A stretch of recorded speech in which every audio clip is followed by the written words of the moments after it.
Oi pessoal, tudo bem? A gente vai começar a nossa resolução e é o seguinte, nós estamos aqui no livro de número 2, tá bom? Segundo volume, e aí eu vou resolver duas temáticas que nós estamos trabalhando durante essa semana.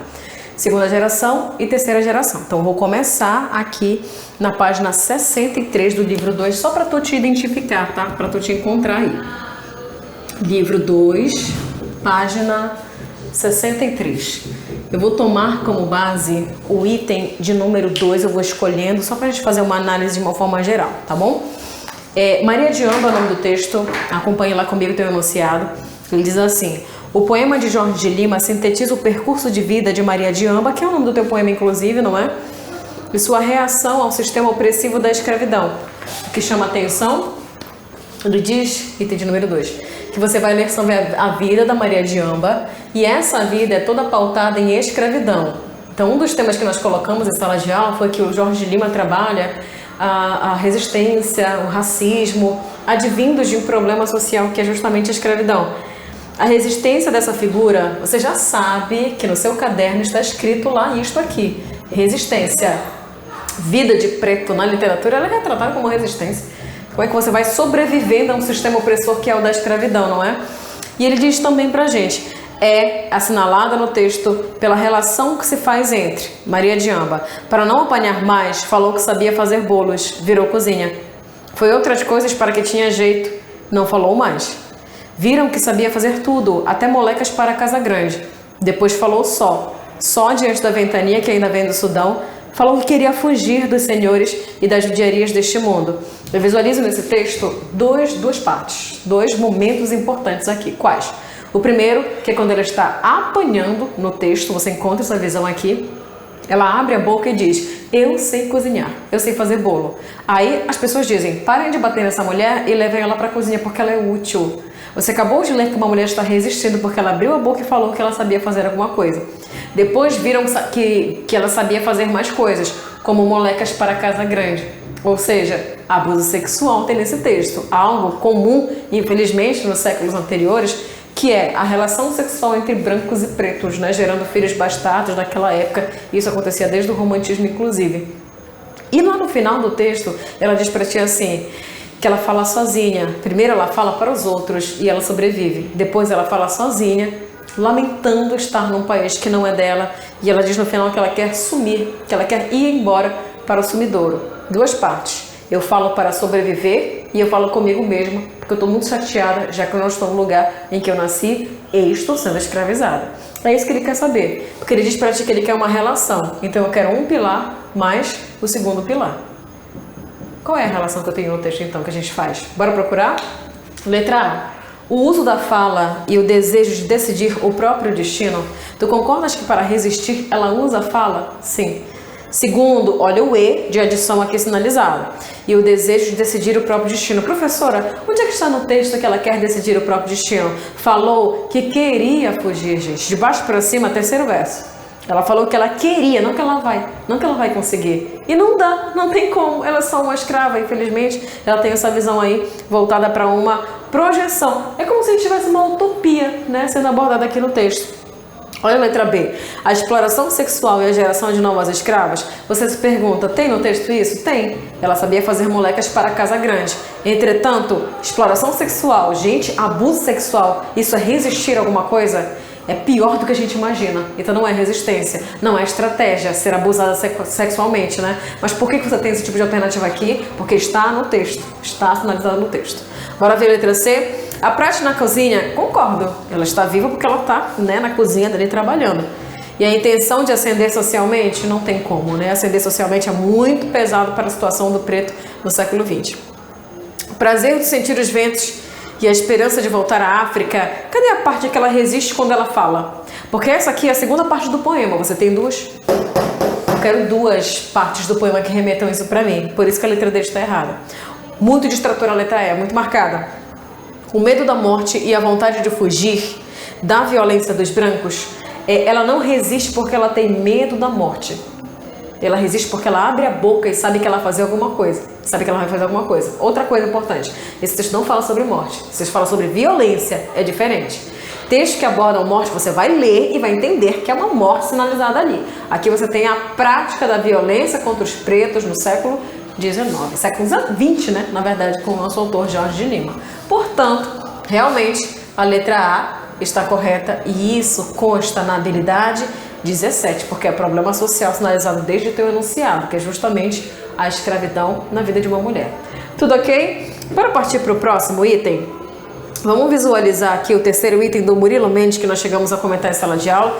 É um autor que chama a atenção, pelo deboche que ele tem, pela ironia que ele carrega também. Ele é muito incisivo na sua denúncia, ele é muito específico na sua denúncia também. Bora lá. 15 de novembro, a poesia de Murilo Mendes dialoga com o ideário poético dos primeiros modernistas. Eu te avisei isso em sala de aula, que ele nem deveria estar aqui na segunda geração, deveria estar na primeira. No poema, essa atitude manifesta-se na 15 de novembro, data importante? Sim, né? Este item é o terceiro, viu? Murilo Mendes. 15 de novembro, texto histórico, então. Muito bem. Deodoro, todo nos trinques, bate na porta de Dom Pedro II. Seu imperador deu fora que nós queremos tomar conta desta bugiganga. Mande vir os músicos, o imperador bocejando responde: pois não, meus filhos, não se vestem, me deixem calçar as chanelas, podem entrar à vontade. Só peço que não me bulam nas obras completas de Victor Hugo.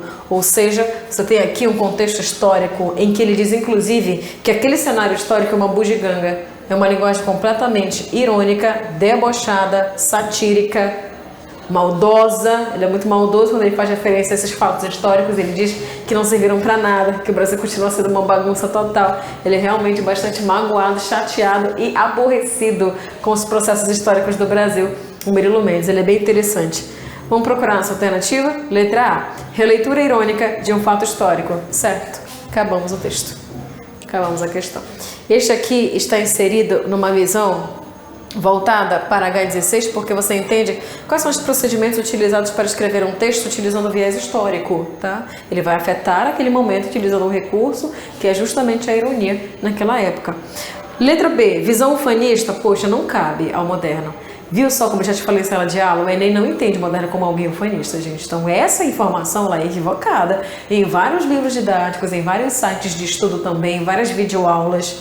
Puxa, não é isso que acontece. O ufanismo, ele é voltado para os românticos. O ufanismo é isso, acabou. É alguém que ama o Brasil acima de tudo. Denúncia implícita de atitudes autoritárias. Atitudes autoritárias, concordo, né? Mas a denúncia não é implícita, é explícita. Isenção ideológica do discurso do eu lírico. Isenção? Então ele se isenta do discurso dele, é o que mais tem na história de discurso agressivo desse autor, né? Letra E. Representação saudosista do regime monárquico. Ele não tem saudade de nada, se ele nem gosta, quanto mais saudade. Então a letra A e a letra correta aqui. Tudo bem? Resolvido 2 itens. Vamos modificando as situações. Em algumas turmas eu cheguei a resolver alguns itens dessa perspectiva, né? Eu quero que tu vá comigo pra gente fechar essa parte. Meio-dia. Pra gente fechar essa parte da segunda geração, tá? Tipo assim, eu vou aqui para uns 3 itens, depois a gente vai pra terceira geração. Lá na página 65, item de número 11, ele diz o seguinte pra gente, Mário Quintana. Interessantíssima essa visão dele, porque vem bastante na prova do Enem na H16. Vamos lá. De acordo com esses versos, um dos efeitos da compreensão da leitura. Então, o texto vai falar sobre leitura. E lembre-se, leitura, livro, leitor é base de entendimento de Mário Quintana. Os poemas são pássaros que chegam, não se sabe de onde, e pousam no livro que lês.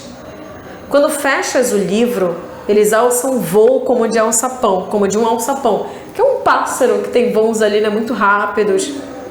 Eles não têm pouso nem porto, alimentam-se um instante em cada par de mãos e partem. E olhas então essas tuas mãos vazias no maravilhado espanto de saberes que o alimento deles já estava em ti. A leitura é alimento que está com quem? Com o leitor. Então o leitor não é um nada, não é zerado. Ele não é uma folha em branco, frente e verso, para que seja anotadas as coisas e o leitor conhecer alguma coisa. O alimento da leitura já nasce contigo, ele é inato, segundo Mário Quintana. Eu citei isso num dos temas que a gente conversou na aula, não foi? Perfeito, bora ver a letra A. O principal, os efeitos da compreensão da leitura é alimentar o leitor com novas perspectivas e opções. Então a leitura vai alimentá-lo, revelar ao leitor suas próprias sensações e pensamentos, transformar o leitor em uma pessoa melhor e mais consciente. E o alimento da leitura que já está nele? Por que eu vou transformar alguém que já tem um alimento que eu quero que ela tenha, que é justamente a leitura? Deixar o leitor maravilhado com a beleza e o encantamento do poema, resignar o leitor diante da leitura, abstendo-se dos problemas ao redor. E não quero que você seja alienado. A literatura não é isso, não é alienar ninguém. Pelo contrário, é garantir ponto de vista crítico. Ou seja, quando você pega um texto, você já tem um alimento, mas você vai ser mais ainda levado a pensar o quê? Em novas perspectivas, em novas análises, em novas propostas, em reflexões também um tanto maiores que a gente pode imaginar e perceber aqui, né, essa visão. Ou seja, nesse item, a letra A está correta, e eu já estou vendo aqui no gabarito oficial que a letra B está sinalizada. E a letra A, alimentar o leitor com novas perspectivas e opções. Então, eu vou retificar esse gabarito aqui, tá? Então, sinaliza para mim que ele vai alimentar ainda mais, né, o leitor com essas visões todas, tá? Revelar ao leitor suas próprias sensações e pensamentos. Então, não há uma revelação se ele já está com o alimento. Então, muito interpretativa essa visão, né? Não vou revelar nada, ele já sabe disso justamente pela percepção do inato com ele. Eu vou partir para as nossas próximas páginas, tá bom?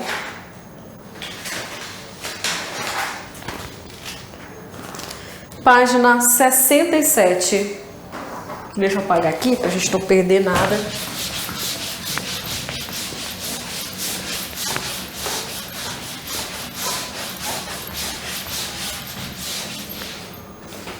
Página 67. Eu quero resolver contigo o item de número 2 da Adélia Prado, tá? Vou mostrar. Porque eu comentei em sala de aula que a Adélia, ela aparece de duas maneiras em relação à figura feminina. Tá aqui. Vamos visualizar se isso entra no que nós conversamos em relação à obra da Adélia. Esse é o item do Enem, tá bem? E ele começa dizendo assim no enunciado pra gente, olha. O texto de Adélia Prado apresenta uma mulher cuja vida se resume... Olha o que ele diz. A vida da mulher é essa. Resumo. Cuja vida se resume. Sua expressão poética revela alguma coisa. Bora ver o que ela quer dizer? O nome do poema é Resumo, inclusive, né? Bora lá. Gerou os filhos, os netos. Opa, já me causa ali uma certa incomodação. Porque uma mulher que gera filhos, ok, gerou seus filhos, cuidou dos seus filhos. Mas netos... gerando neto, o que me dá a entender um trabalho maior que essa mulher tem. E aí tu pode questionar, poxa, mas a professora está indo para fora do texto, analisando. Posso me permitir fazer isso? Claro que posso, não é? Estou diante de um poema. Ele quer saber a expressividade também desse poema, atrelada a uma visão social da mulher no seu habitat ali, que é a casa, né, que é o trabalho. E simplesmente ele me falar que essa mulher está gerando neto, então ela está sobrecarregada, está trabalhando pra caramba. Agora eu te pergunto algo que eu sinalizei em sala de aula pra gente, que a gente conversou hoje, inclusive. A Adélia Prado, na visão de mulher submissa, essa mulher reclama de alguma coisa? Tá reclamando de nada aqui até então, né? Bora ver? Gerou os filhos, deu à casa o ar de sua graça e vai morrer de câncer. O modo como pousa a cabeça para um retrato é o daqui, afinal, aceitou ser dispensável. É muito pesado isso, né? Espera sem uivos, acampa, a tampa, a inscrição. 1906, 1970. É o resumo da vida dessa mulher. Criou filho, criou neto, trabalhou, vai morrer de câncer.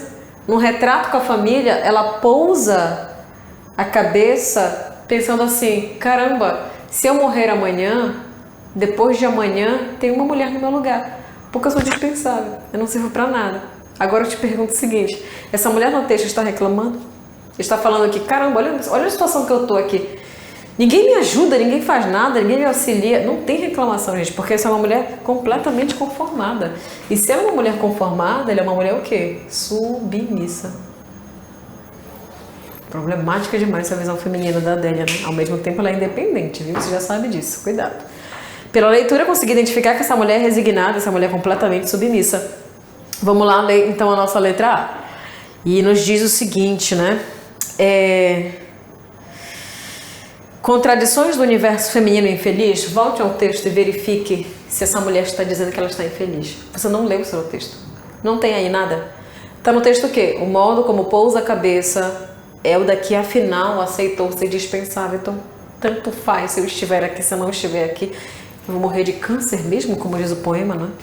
Letra B. Frustração relativa às obrigações cotidianas. Mulher submissa frustrada? Faz porque quer. Ela está reclamando? Então não tem frustrações nesse texto aí. Tudo bem? C de casa. Busca de identidade no universo familiar. É só mais uma. É uma trabalhadora. É alguém que está ali executando as suas tarefas. Não tem nada que relacione aqui essa busca de identidade. Ela é só uma mulher. Ela é uma mulher trabalhadora. É isso. Mulher trabalha dentro de casa e acabou, né? Letra D. Subterfúgios de uma existência complexa? Não, porque a existência complexa é trabalhada lá na mulher independente. Então, esta mulher aqui, chamada Adélia Prado, ela tem dois pilares quando fala de mulheres. A mulher completamente submissa e a mulher completamente dependente, né? Então, ela tem duas perspectivas que vão gerar em ti aquela percepção. Tenho que ler, tenho que ler, tenho que ler. Para poder entender que mulher ela está abordando. Então não temos aqui uma existência complexa. Letra E, resignação. Nós já falamos que resignação é uma mulher, é uma pessoa, é um ser humano que está conformado com alguma coisa. E é isso que ela está, conformada. Eu sou uma trabalhadora doméstica, sou uma mãe, sou uma avó, vou morrer de tal doença. E assim é a minha vida, não reclamei nada. Ela espera, inclusive, sem uivos. O que significa essa expressão sem uivos? Eu não vou reclamar nada. Não vou reclamar nada. Tudo bem? Resignação diante da condição social imposta. Perfeito. Tudo ok? Então a gente visualiza aqui esta resolução da Adélia Prado, que sinaliza muita coisa pra gente, né? Em relação à nossa perspectiva voltada para a mulher. Então aqui você observa, inclusive, que ela realmente aparece na prova do Enem. Você precisa comprovar aquilo que nós estamos falando, né? Em sala de aula também. Tudo bem? Vamos resolver mais um item? Bora resolver o item do João Cabral de Melo Neto? Onde está este item aqui que há mulheres que dizem casamento, ensinamento.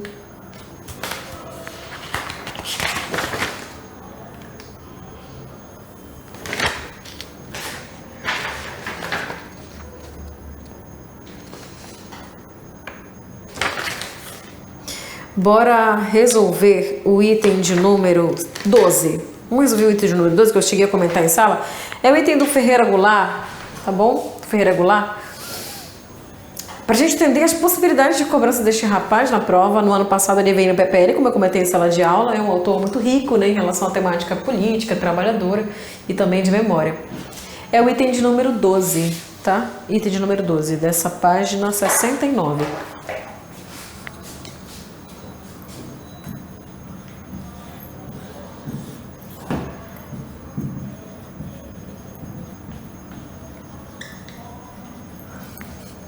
Ferreira Goulart. Beleza, bora lá ver o enunciado. A antítese que configura uma imagem de divisão social do trabalho. Primeiro, ele sinaliza para ti que você vai encontrar uma antítese nesse texto. Aqui, antítese, contradição. Tudo bem? Contradição. Essa contradição está baseada onde? Divisão social do trabalho. Bom! Então não é um texto que fala sobre ditadura militar, não é um texto histórico. Então não é um texto que fala sobre memória, porque eu estou isolando a figura do trabalhador aqui. Portanto, já tem uma maneira, né, de resolver aqui e de visualizar como é que funciona a organização do item. Veja aqui comigo. E é é expressa poeticamente na oposição entre a doçura do branco açúcar e mais alguma coisa. Se tem oposição, ele diz que o açúcar é branco. Cadê a oposição desse açúcar branco, então? Quero saber. Bora ler o texto? O açúcar, esse texto é fantástico. Eu amo este texto do Figueira Goulart, ele é muito forte. O branco açúcar que adoçará meu café nesta manhã de Ipanema não foi produzido por mim, nem surgiu dentro do açucareiro por milagre. Vejo-o puro e afável ao paladar, como beijo de moça, água na pele, flor que se dissolve na boca, mas este açúcar não foi produzido por mim. Este açúcar veio da mercearia da esquina e tampouco fez o Oliveira, dono da mercearia. Este açúcar veio de uma usina de açúcar em Pernambuco ou no estado do Rio e tampouco fez o dono da usina. Este açúcar era cana e veio dos canaviais extensos que não nascem por acaso no regaço do vale. Em usinas escuras, homens de vida amarga e dura produziram este açúcar branco e puro com que adoço meu café esta manhã em Ipanema. Nós visualizamos aqui que existe realmente uma contradição nesse texto, porque ele faz toda uma reflexão voltada para o branco açúcar, não é? Que ele realmente está tomando, utilizando ali no café dele numa manhã em Ipanema. Ele deixa evidente pra gente que existe toda uma percepção crítica, porque ele fala: o açúcar é branco, mas a vida do trabalhador é amarga. O açúcar é branco, mas onde o trabalhador está trabalhando, que são nas usinas, é escuro. É essa a antítese, né? Ele diz que o açúcar é doce, mas a vida do trabalhador é amarga. É isso que nós temos que visualizar. Então, por isso que ele deixa muito evidente essa percepção voltada justamente para isso. Tudo bem? Bora procurar nossa alternativa. Letra A. Trabalho do dono da mercearia de onde veio o açúcar. É a contradição aqui? Não. B. O beijo de moça, água na pele, flor que se dissolve na boca, também não, né? Então a gente tem aqui descrições do que é o açúcar. O trabalho do dono do engenho em Pernambuco, onde se produz o açúcar, também não. A beleza dos extensos canaviais que nascem no regaço do vale, não esse item é um tanto cansativo, porque a gente chega na letra E. O trabalho dos homens de vida amarga em usinas escuras, para falar sobre o branco e para sinalizar a amargura da vida do homem, a doçura do branco açúcar. Portanto, nós encontramos a nossa alternativa correta e a letra E de escola. Tudo bem? Perfeito. Habilidade 17. Não tem para onde correr aqui, né? Com certeza, habilidade 17. Eu vou aproveitar a nossa anotação e a letra E de escola é a correta. Eu vou aproveitar a nossa anotação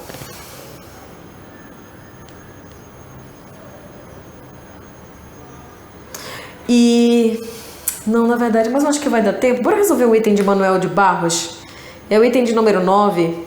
E aí eu quero que a gente conheça um pouquinho como é que se dá a temática deste autor e quanto ele é lírico. Porque eu falei em sala de aula que ele fala sobre nada, né? E aí parece um tanto vago para o aluno.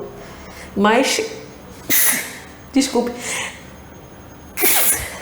Do nada. Vai a minha garganta ficar mal de novo.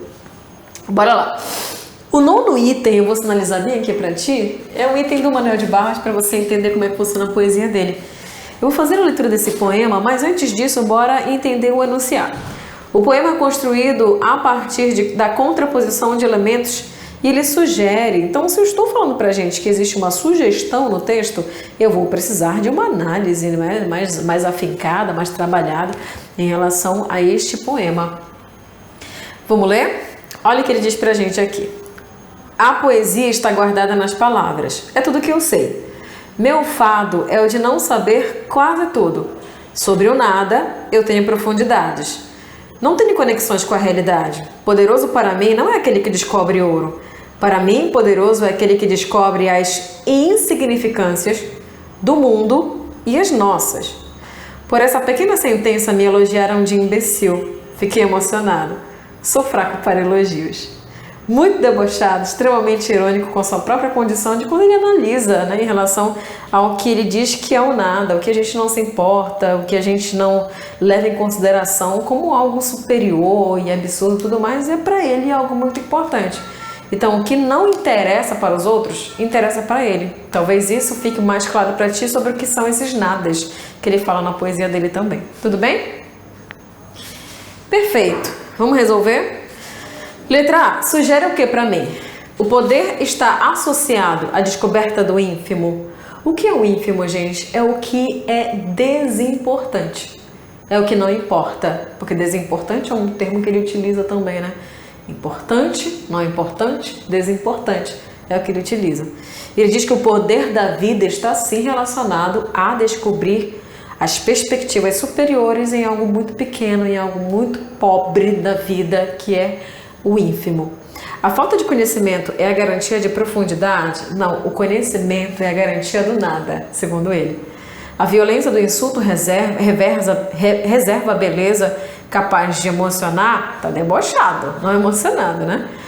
E se fiquei emocionado, pode pensar, poxa, professor, mas tá aqui emocionado. Deboche, tá bem? Deboche. As palavras não são capazes de dizer tudo o que sentimos? Claro que são, ele fala pra gente. O onírico e a realidade se confundem na percepção do eu lírico. Ou seja, você percebe aqui que realmente a letra A está correta nessa percepção voltada para a análise do dia a dia do ser humano, não é verdade? Tudo bem? Tudo ok? Eu quero aproveitar. Então a gente marca a letra A com a habilidade 16 nesse item de número 9. Análise do que é ínfimo, do que é insignificante e tudo mais, você vai encontrar aqui nessa perspectiva, tudo bem? Nessa noção voltada para isso. Voltando a nossa atenção para o item da Adélia Prado, que veio na prova do Enem, de um poema dela chamado Ensinamento, que eu acho também muito bonito, muito significativo também esse poema, não é? Ele retrata com a gente essa visão do que é a análise do sentimento, não é verdade? De como isso é visto na literatura, na visão da Adélia Prado. Então, vamos lá comigo. Primeiro, lê o teu enunciado. No poema Ensinamento, de Adélia Prado, o eu lírico recorda o passado, construindo de forma poética certo questionamento à figura materna. Então, realmente vai ter um questionamento aqui nesse texto, o nome dele é Ensinamento. E a figura materna é provocada pelo quê? Olha o que ele diz pra gente, então, neste poema. O nome dele é Ensinamento, né? Minha mãe achava estudo a coisa mais fina do mundo. Não é. A coisa mais fina do mundo é o sentimento. Aquele dia de noite, o pai fazendo serão, sendo que serão é um trabalho como se fosse um trabalho extra. A pessoa passou o dia trabalhando, chegou em casa e vai arrumar alguma coisa, sei lá, uma torneira, um chuveiro, um cano que se rompeu. Isso é serão, como se fosse um trabalho extra dentro de casa. Ela, a minha mãe, falou comigo, coitado, até essa hora no serviço pesado. Arrumou pão e café, deixou o tacho no fogo com água quente. Não me falou em amor, essa palavra de luxo.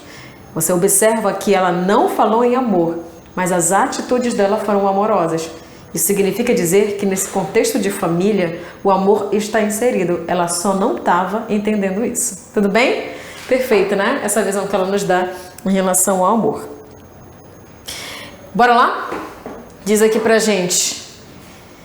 Escassez de uma comunicação eficaz e transformadora tem comunicação, só que cada um pensa uma coisa. Então, a comunicação tem. Brutalidade, como eram tratados os assuntos domésticos, mas você tem violência nesse texto? Brutalidade, agressividade? Não, né? Uma percepção dele e uma percepção dela também. Letra C. A ausência de amorosidade entre os integrantes da família? Claro que não. Ele está dizendo pra ti, olha, minha mãe acha estudo a coisa mais importante. Pra mim não é. É sentimento. E na verdade, a minha mãe, o que a minha mãe está fazendo aí é sentimento, só ela que não sabe. Percepção divergente sobre valores importantes da vida, com certeza. Por que essa percepção divergente? O filho pensa de uma maneira, a mãe pensa de outra. Ok, tá tudo bem. Cada um pensa de uma forma em relação a o que é mais importante na vida. Tudo ok? Tudo bem? Então a gente marca a letra E, né? Supervalorização do sujeito em relação a conquistas materiais. Mas não tem conquista material. Então neste item de número 10, a gente marca a letra D, não é? Percepção divergente, sim. Letra D, habilidade 16. Eu quero te mostrar mais uma percepção da Adélia Prado, que é o próximo item. Só que eu quero realmente visualizar onde isso está na prova do Enem, tá? Na prova do Enem. No 6º item, a gente tem casamento, que é um poema que eu comentei em sala de aula. Bastante interessante sobre essa percepção feminina no que diz respeito a realmente o sentimento e a submissão, tá bom? E a gente começa já visualizando o teu enunciado, vamos fazer essa leitura, tá? Rapidamente. Ele diz assim pra gente: o poema de Adélia Prado, que segue a proposta moderna de tematização de fatos cotidianos, apresenta prosaica. O que é algo prosaico? Cotidiano, corriqueiro, ação de limpar peixes na qual a voz lírica reconhece uma. Muito bem, vamos encontrar então o nosso poema sendo sinalizado. O nome do poema é Casamento.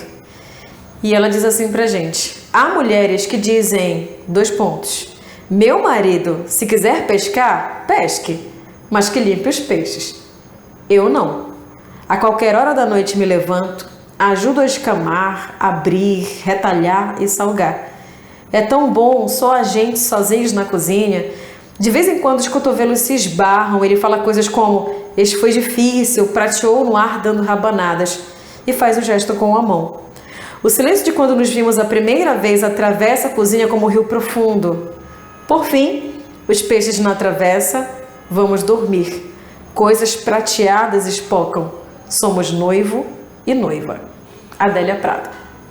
A gente tem uma visão de mulher completamente submissa neste texto, na verdade. Existem mulheres que dizem: tá, tudo bem, meu marido vai pescar, beleza, pesca, faz o seu trabalho, mas faz tudo também. Eu não sou assim. Eu sou diferente. Eu realmente quero ajudar meu marido e tenho aqui a noção de que isso não é um fardo.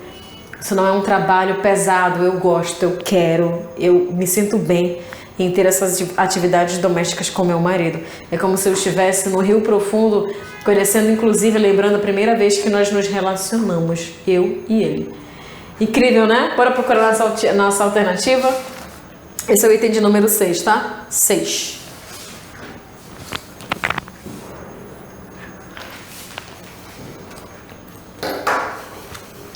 Expectativa do marido em relação à esposa, mas o marido aqui aparece falando: caramba, cadê minha esposa para trabalhar comigo? Nem tem, é a voz dela. Imposição dos afazeres conjugais, cadê a submissão? Se eu estou impondo, é obrigação. Ela não está sendo obrigada, ela faz porque ela quer. Letra C, disposição para realizar tarefas masculinas. Não está no texto dizendo que essa tarefa é dele. Existem mulheres que dizem isso, mas eu não. Você tem que focar no eu. O eu lírico está te falando que ele gosta de trabalhar com o marido. Dissonância entre as vozes masculina e feminina. Dissonância, cada um para um lado. A mulher e o homem têm opiniões diferentes nesse texto. Você tem a opinião da mulher dizendo: eu ajudo o meu marido. Então, eles não são dissonantes, eles são consonantes pela figura feminina. Letra E, forma de consagração, valorização, exaltação. Ele leva isso em consideração no texto. Da cumplicidade no casamento. E a cumplicidade aparece como? Como a palavra casamento realmente é. Você casa, você está junto, você ajuda, você é uma mantenedora, você é uma adjuntora no casamento. Essa é uma mulher independente que reclama de alguma coisa ou debocha do homem ou faz alguma coisa do tipo? Não, né? Uma mulher que está realmente gostando de estar em casa ajudando este marido. Letra E, habilidade 16. Eu vou terminar a nossa aula de resolução utilizando um item do João Cabral de Melo Neto.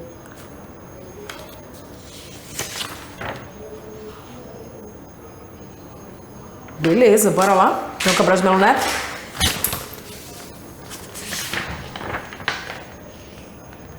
Eu acho que é o primeiro item. Tá bom? Primeiro item. Com apuro formal, o poema tece um conjunto semântico que metaforiza a atitude feminina. D. Uma ouriça. Se o de longe esboça lhe chegar perto, se fecha, convexo integral de esfera. Se eriça, bélica e muito espinhenta, e esfera e espinho, se ouriça espera, mas não passiva como ouriça na loca, nem sou defensiva como se eriça o gato. Sim agressiva como jamais o ouriço, do agressivo capaz de bote, de salto, não do salto para trás como o gato, daquele capaz de salto para o assalto. Se o de longe lhe chega em de longe, e desfere aos espinhos, ela se desouriça. Reconverte o metal hermético e armado na carne de antes, côncava e propícia, e as molas felinas para o assalto, nas molas em espiral para o abraço. Ele diz para ti que existe uma metáfora da figura feminina nesse texto. E existe? Sim, de uma mulher desconfiada. De uma mulher que, a princípio, quando está desconfiada, não aceita a aproximação de ninguém. Fica eriçada, aborrecida, convexa, né? Se fecha, fica ali completamente resistente a alguma coisa. Mas, quando ela vai confiando ali na pessoa, ela acaba se desouriçando. Tá no texto isso, só que com uma linguagem absolutamente difícil. Ou seja, o que foi que eu te sinalizei em sala de aula? Você tem duas possibilidades grandes de abordagem de João Cabral de Melo Neto. E a primeira é do sertanejo, vou ter facilidade. E a segunda, eu vou precisar de análise. Eu vou precisar de vocabulário, acima de tudo, gente, vocabulário. E quando eu exijo isso de ti, eu preciso de tempo. E tempo é uma coisa que você não pode perder em prova. Ou seja, eu preciso saber que esse texto fala sobre uma mulher que está sendo cultivada, né? No início do texto ela está muito reservada, muito aborrecida, mas depois ela se abre para o abraço. Ou seja, é uma transformação. Olha a letra A. Em cima, tenacidade, que é rigidez, tá? Uma certa agressividade, uma resistência. Transformada em brandura? Sim. Ela está, a princípio, resistente e depois ela vai aceitando ali a pessoa chegando e conversando e falando e tudo mais. E você consegue visualizar isso no texto também, né? Olha a letra B. Obstinação traduzida em isolamento, mas ela termina o texto isolada? Não, ela termina correndo para o abraço. Então não faz sentido essa interpretação, já que é o item de H16, tá bom? Letra C, inércia, ou seja, nada, né, provocada pelo desejo platônico. A inércia, termina o texto com uma inércia? Não é essa metáfora que você está procurando. Letra D, irreverência cultivada de forma cautelosa. A forma cautelosa eu concordo, eu entendo que realmente pode existir, mas ele não começa o texto irreverente.